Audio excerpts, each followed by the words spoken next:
Good evening and welcome to the 6 p.m. newscast on Spectrum Television. 4 young men accused of human bone trafficking have been presented to the public at the 2nd Gendarmerie Legion in Douala, while 3 others are on the run.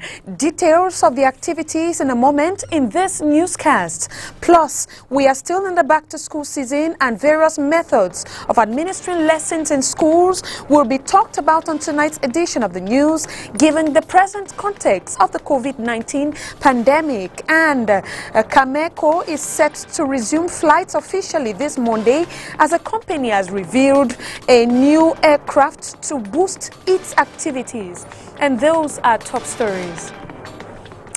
Good evening once more. Thanks for joining us on the 6 p.m. newscast in the English language. I am Josephine Bindzi. As announced in the headlines, the Cameroon Airlines Corporation, Camairco, will officially resume flights this Monday. The company has equally unveiled a new aircraft which is expected to boost the operations of the company, as John Paul Sama tells us in his report.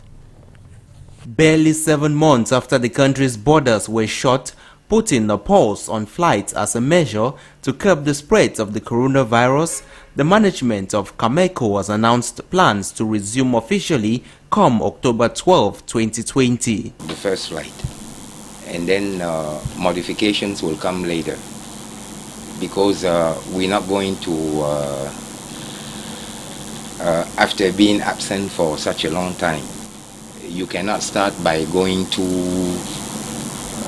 you cannot, get yourself into a schedule where you do a lot of flights. You have to start with a very modest schedule, so people can get used to the fact that the airplane is back, that flights are back, and progressively we'll make modifications and add some flights, and perhaps start going regional.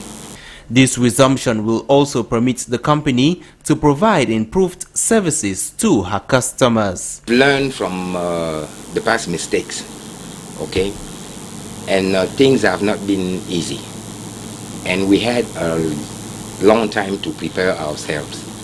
And we have taken all the necessary measures to limit delays.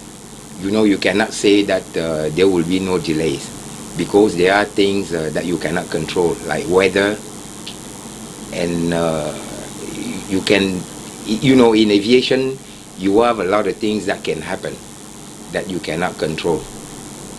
And but our purpose is to reassure the customers, the travelers, that this time we'll do everything that we can to be constant, on time, and try to serve them as best as possible. To this effect, they have rented a Boeing 737 to facilitate the task. On the technical side, I can assure you that the aircraft is safe and airworthy. We have been passing, through the development of a number of stages to make sure that the aircraft is safe and airworthy. To tell you about the processes, we have been following the 5 stages of audits and inspection on this aircraft to assure the airworthiness as well as the safety of the aircraft. Preliminary inspection is on the aircraft documentation is done by the Camairco technical department. Inspection on the aircraft as well as the physical inspection on the aircraft documentation is performed by an European contracted audit organization. The name of the organization is BHR Aero. After arrived here in Cameroon, the quality department of Camairco have made an inspection on the aircraft, and they finally confirmed that the aircraft is safe and airworthy. The resumption, for now, going by instructions from the head of state, will be on a local scale before moving international as time goes on.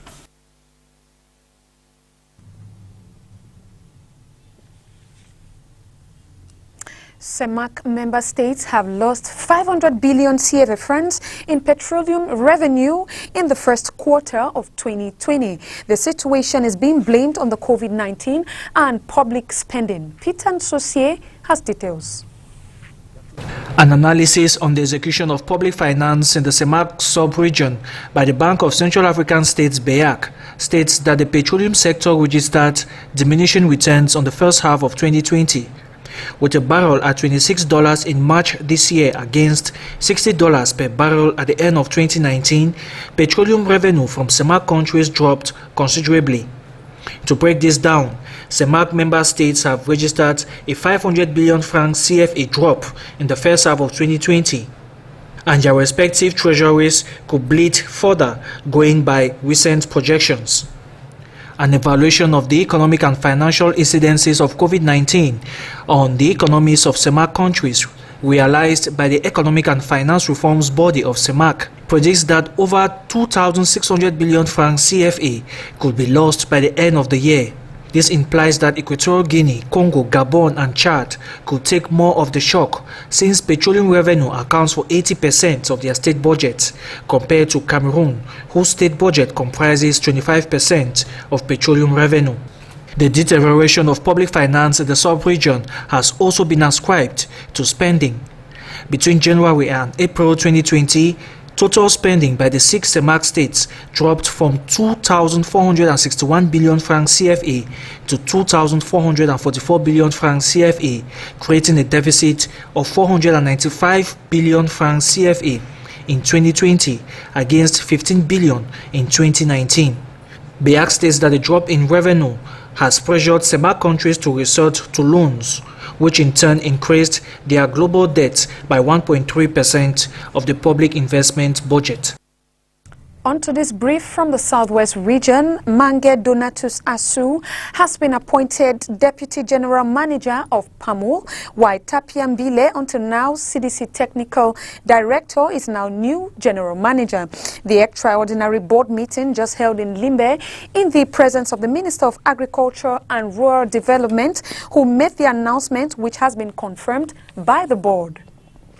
The Citizens Association of Energy, Water, Gas and Telecommunications has launched an application which will enable users of these services in Cameroon tender problems encountered for prompt solutions to be provided to the shortest time possible. John Paul Sama, in attendance, says the announcement was made in Douala by the association president, Jodene Yepga. With just one click, consumers of energy, water, gas and telecommunications services in Cameroon will now be able to table their complaints to the service providers without having to displace themselves. We gather here to present our new applications, our web application, notably the application of ACCAA GT, which is mainly to help the consumers which are benefiting from the product of energy, water, telecommunication and gas. These products, now that we are on digital, as a modern world now, everything has to be done digitally. That's why we have come here today to present these two products. This initiative of the Citizens Consumers Association of Energy, Water, Gas and Telecommunications, known by its French acronym as ASECT, has set out to ensure that consumers' rights are protected and in the shortest window possible. From now, a consumer who download these applications will just go to his phone, download the application, enter into the application and just follow the steps. It is very, very easy.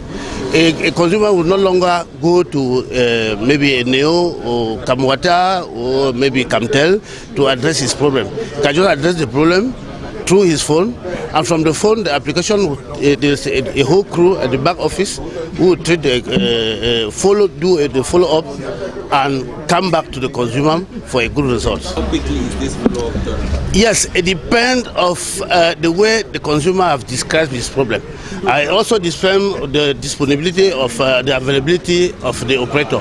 But we're working to make sure that either the consumer or the service provider work in hand so that all these problems can be addressed. The major objective of this association, dedicated to consumer protection, is the centralization of data, reception of requests, and communication on the quality of service to the public. Breaking news in the Bar Council, Barrister Claire Atangada Bikuna has been appointed interim president of the Bar Association in Cameroon, where she has been member for 29 years, 6 months. She has been member of the Order Council since January 2015 till present date, making her 5 years, 10 months. Her appointment comes briefly after the death of former Bar President Chakute Patie Charles. We talk back to school now. In order to meet up with the syllabus, revision classes have been organized for students. These classes will run for the first 2 weeks of the school year and will be focused on refreshing the minds of students on the last school year's topics and finish the syllabus, as Oni Ladonet tells us in her report. The abrupt shutting down of schools due to the COVID-19 pandemic disrupted the learning process for non-examination classes. With over 7 months spent out of classrooms, these students can barely remember what they were taught in the previous academic year. Now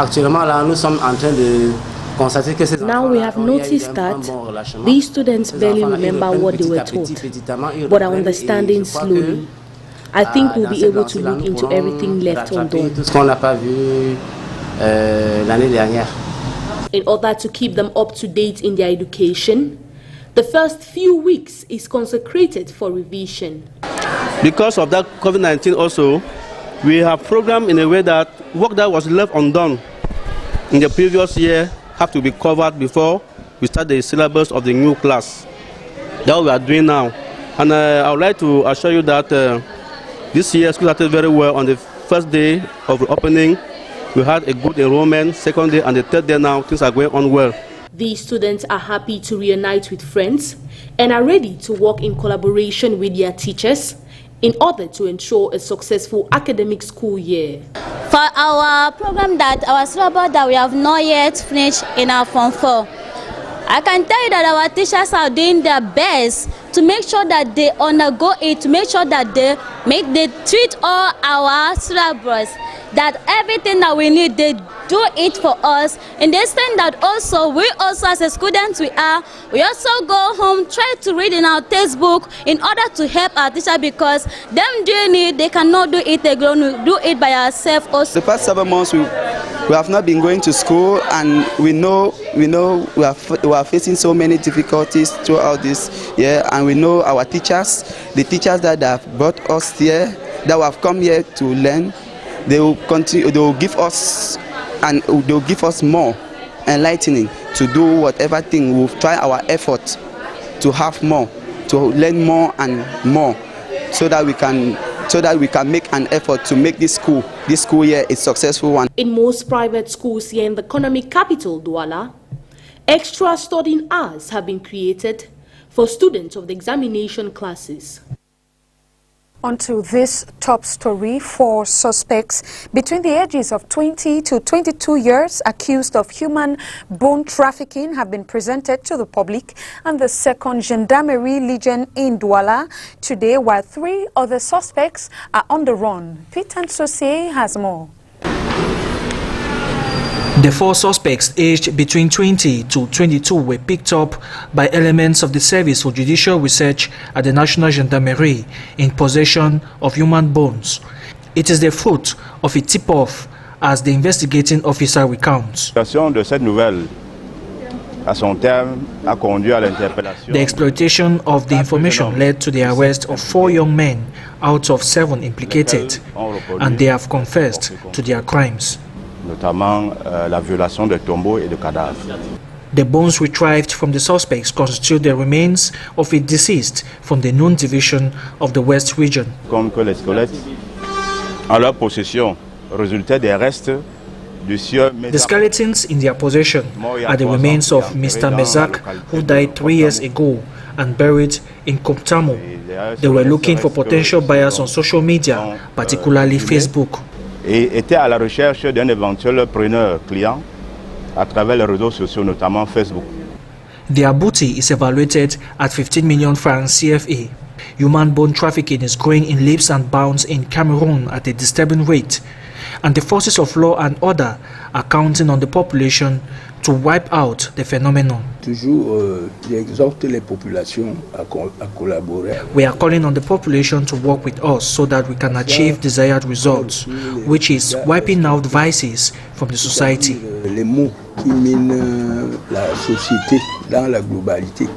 An intense manhunt is on for the remaining 3 suspects who are presently on the run, while justice will take its course on those in custody. And let's now talk health. The second phase of the polio vaccination continues on the 9th to the 11th of October. This campaign, in a press conference held today in Douala, is aimed at ensuring a Cameroon void of poliomyelitis. The first phase ran from the 18th to the 20th of September and witnessed some resistance from families who were not aware of this polio vaccination. Oni Ladonette has details. Vaccinating 636,000 children between the ages of 0 to 5 years is the objective of launching the second phase of the polio vaccination campaign. This campaign will be carried out in 6 regions of the country, namely the Far North region, Adamawa, the North region, the Center region, the Western region, and the Littoral region. All this was made public in a press conference held on Tuesday, 6th September 2020 by the Regional Delegation of Public Health. This of media men, it comes as a great opportunity. You know, people were formally briefed during the first round, and during that briefing, we key messages were distributed at their level that were supposed to get to parents. But we realized that the communication did not go this far because some parents could not vaccinate their children because they were not aware that the vaccination campaign was going on. So we seized this opportunity to be able to repeat the same message, to convey the message through you, so that parents should know that the second round will run from the 9th to the 11th of October 2020. The first phase took place between the 18th to the 20th of September 2020 in the different districts in Douala. This campaign met with stiff resistance from the population who were oblivious to the campaign. Dans les 24 districts de la région du littoral, il y a 411 718 ménages. At the level of the 24 districts in Littoral, we visited over 411,718 households, but faced rejection from 15,775 families. Over half of the rejection couldn't be handled. This is just statistics from parents who were resistant due to the lack of adequate communication, and the agents couldn't gain access. L'agent de mobilisation n'a pas pu obtenir gain de cause auprès de ses parents. The second phase will be backed by lots of communication to the public in order to attain desirable results. Parents are encouraged to cooperate with the team carrying out the door-to-door vaccination campaign. On our international page, let's have a report on the black horror movie addressing racial relationships existing in the United States. Details with the VOA. There she is. Guess what? Daddy is going to get you dressed for school today. In Antebellum, Veronica Henley, played by Janelle Monáe, is a self-assured academic and best-selling author who travels across America speaking about women's rights and racial inequality in the United States. They're stuck in the past. We are the future. A loving mother in an upper-class household, she feels secure in her world until all of a sudden she doesn't.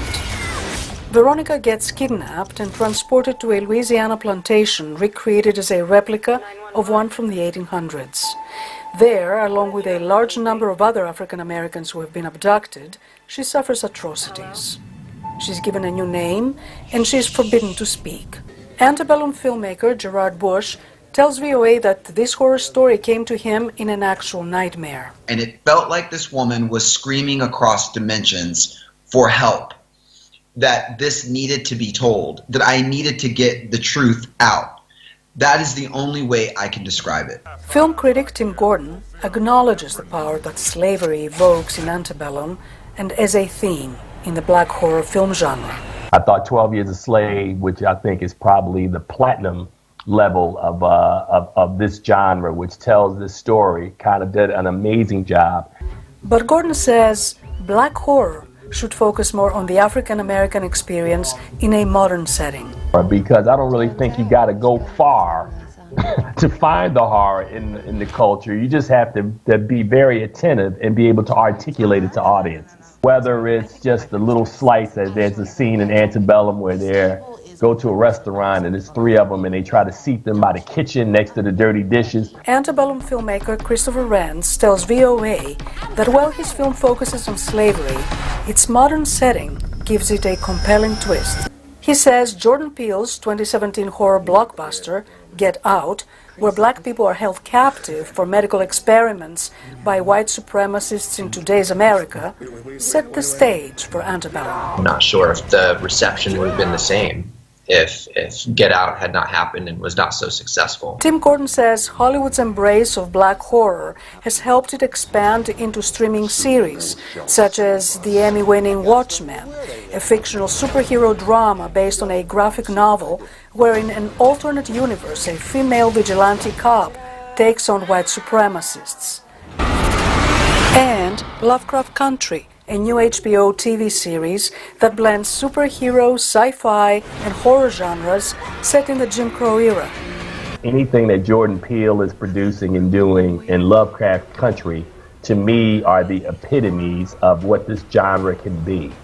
And in both cases, they use just simple race in America and look at it and find the horrific elements to that. Even so, film critic James Berardinelli says the topic of slavery remains central to the black film genre. One of the most traumatic experiences for people of color in this country in the last 200 years is slavery and its aftermath. Ultimately, says Berardinelli, like the Holocaust, slavery provides an inexhaustible supply of stories to be told on film.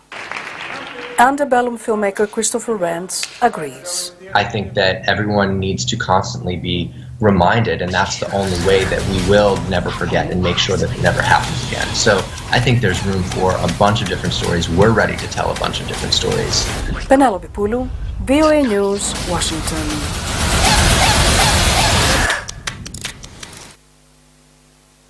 And that does it for us tonight. Thanks for watching and stay tuned to Spectrum Television for more news that comes up at 8 p.m.